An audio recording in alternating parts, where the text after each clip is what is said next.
understand what you are saying. You are not the first person saying this. We have this problem, bank loans, blah, blah, blah, all that. Okay? But listen, you have to stop thinking, and this goes for everybody. You have to see, the problem is when you are in need, because you are the one in need, you assume you are the only one in need. You are not the first person that has approached them with project for beautification or anything like that. You are one of possibly millions. That is how to think. Why should somebody look at your proposal and accept it before the 52,000 that came before it? Why should they accept it before the 52,000 that will come after it? That is one. So it may be something in your proposal that is not quite right. Now I'm leaving the area of something is wrong with the bank because manifestly something is. But let's leave that one. Let's deal with the things we can affect. Secondly, for those of you interested in this kind of things, remember I said you have to consider this in the overall context of your own life direction. You have to ask yourself, can I possibly, how practical will it be for me to just launch out immediately by myself? Do you understand this? If you've exhausted all possibilities, now you are thinking in terms of I need money to start this, and it's not forthcoming. I'll say to you, keep trying that angle. Consider plan B. Plan B may be that you cannot start this thing practically right now the way you want on your own. Who can you team up with? Where can you go and work to gain experience, and not just experience, to gain relational capital, networks in that same industry? You are not the only person interested in beautification. There are already people doing it.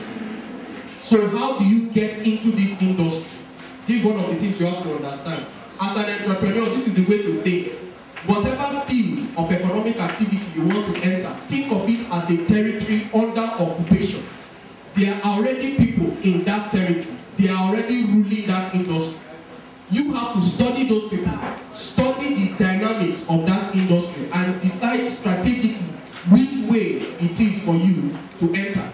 If you are going to start an eatery business, there's no way you will not think of Mr. Big, Tantalizer, Big Treat, and God knows what else, because they are already here before you.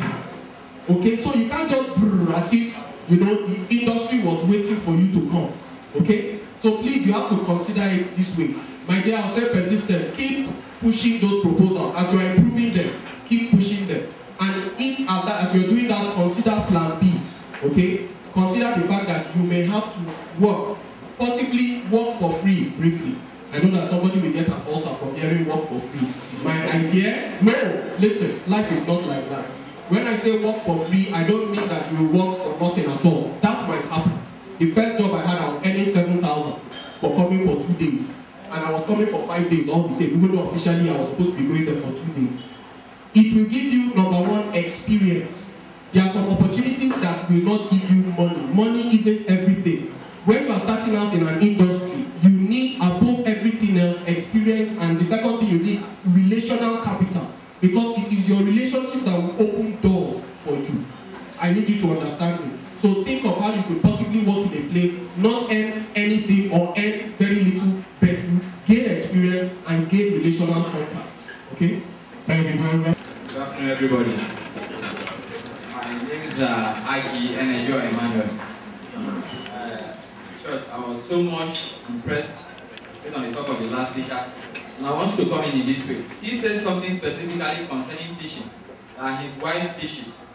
Actually, in life, you ought to know what you can do best, and that is when you do very well and feel happy doing it. But you discover that there are some areas, even though you know what you can do best, that best you are doing is not giving you enough to live a better life. Just like he has said, I don't know which of the parastatal the wife is teaching with. It might be a private firm or a public firm. Maybe you discover that as a graduate, you are teaching with a private firm now, and they are giving you something like 10,000 naira, or in some cases even 5,000 naira. For God's sake, this is not enough to take you anywhere. And you know actually that this is what you can do best.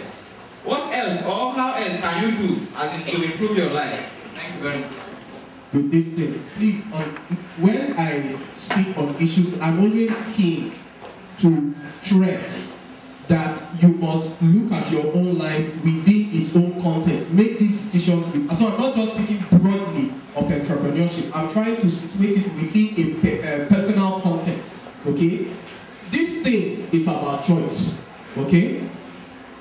I don't know whose fault it is. That first of all, I think that we have a problem with values in Nigeria. So a situation where you can pay footballers $5,000 for playing rubbish and not even winning the game, and you pay a teacher maybe it will be 3,000 naira with his family and all that. Something is very, very wrong about that. But that is the situation now.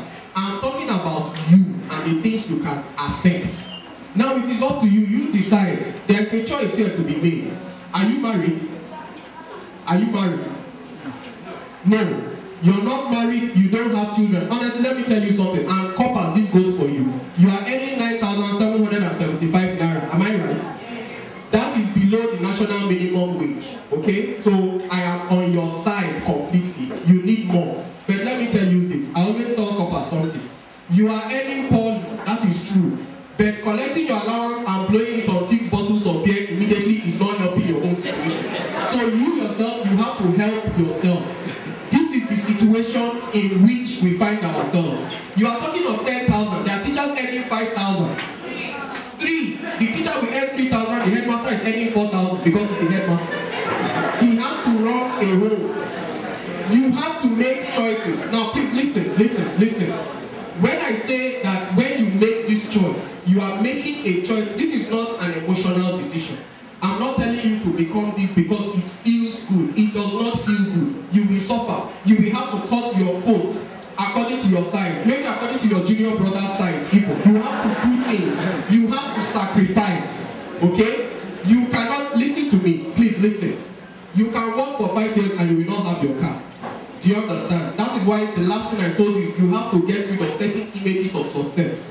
You might have to postpone some things. When you are earning 10K, doing honest work, honestly, that's not the time to be taking, for example, of getting married. Do you understand me?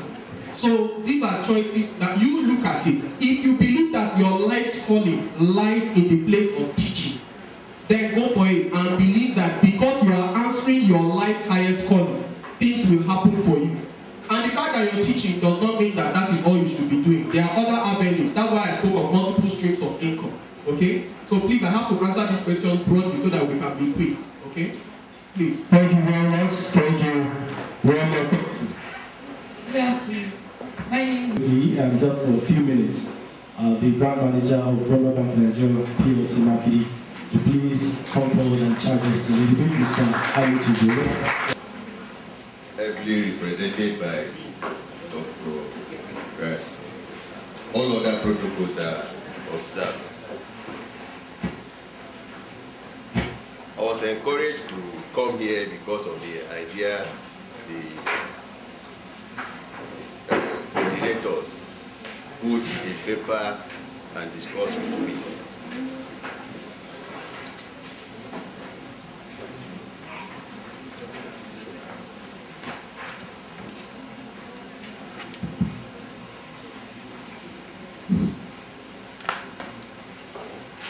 You see, the things that entrepreneurs practically do: review, examine, learn, and appreciate, are the things that professors theorize and put in exams for you, and you become doctors and professors. I don't know if you know